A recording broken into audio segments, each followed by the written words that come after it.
Good morning, morning, morning, morning, morning, morning, morning, morning, morning, morning, morning, morning, morning, morning, morning, morning, morning, morning. Good morning, guys. Today is Friday, guys. Friday, April 5, guys. Meron ako ditong fry na nakita, guys, yan. Yun. Ito, guys. Aking albino koi. Hindi ko na ito, guys, matanggal, guys, kasi since nabangga kasi siya dyan, kailangan pa alisin yung sa kabila. Ayan. So hindi na siguro natin alisin to yung nakapatong na yan, guys. Ayan. Kukunin natin, kaya naman, nakikita naman. Kunin natin yung ating konti lang yung kanyang na drop, guys. Hindi ko alam kung kaya yan, mayroon pa dun sa loob,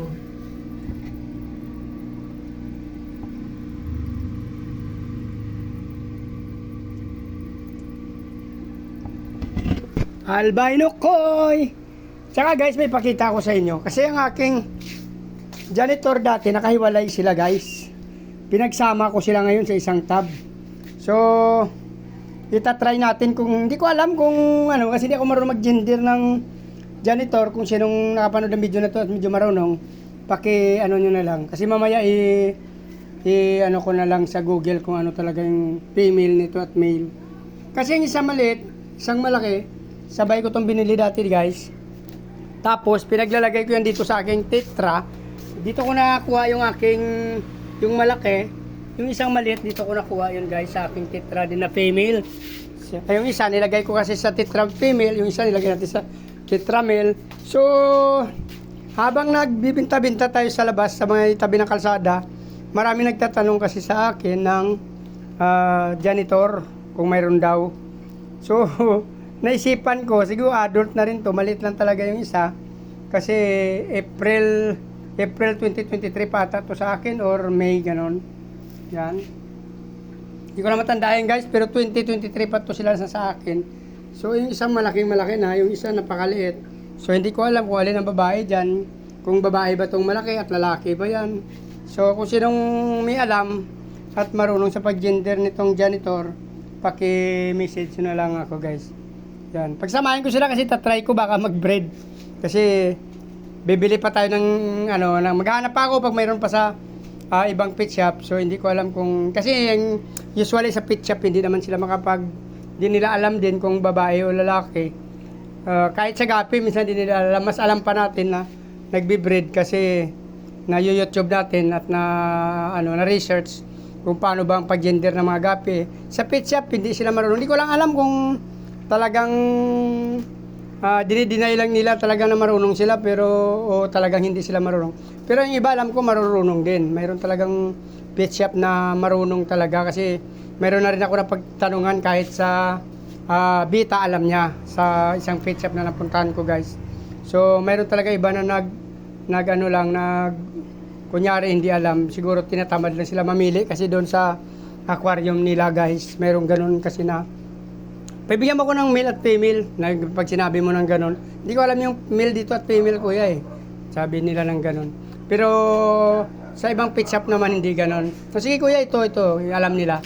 Pero mayroon iba na hindi ko alam kung totoong hindi nila alam, o talagang lang sila na para makapamili doon sa kanilang aquarium. Kasi nagtry ako dati nung hindi pa ako nagbi-breed, na nag-alaga pa lang ako.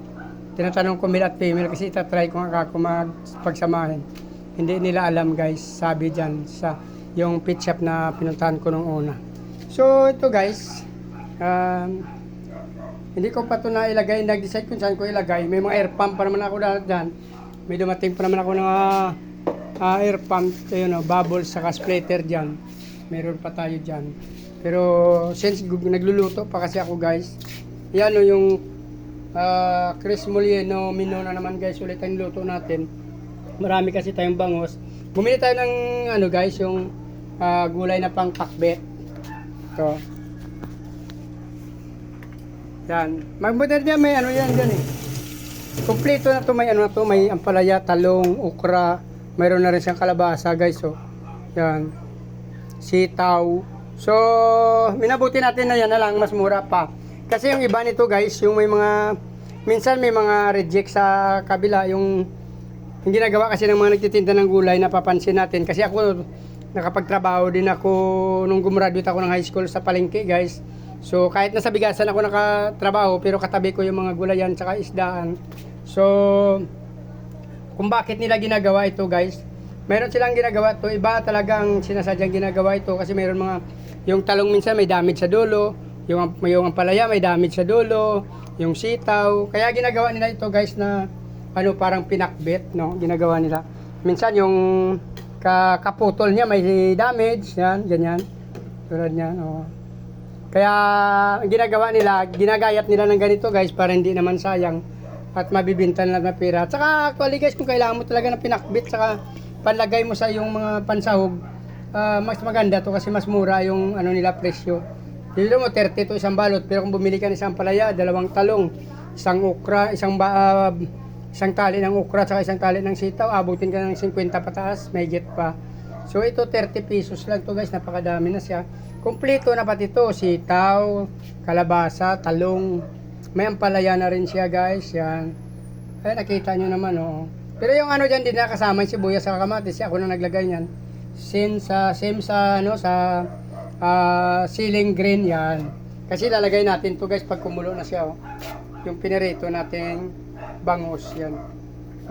Actually, dalawang hiwa lang ng bangus yan pinagati ko, kay ginawa nating 4 yan, guys. Yan, oh. Ginawa nating 4. Lalagay ko yan mamaya yun, guys. Yan ay sasahog natin dyan. So, ayan. Ito na lang na. Baka magtataka kayo, guys, nakaraan kahapon ganito rin.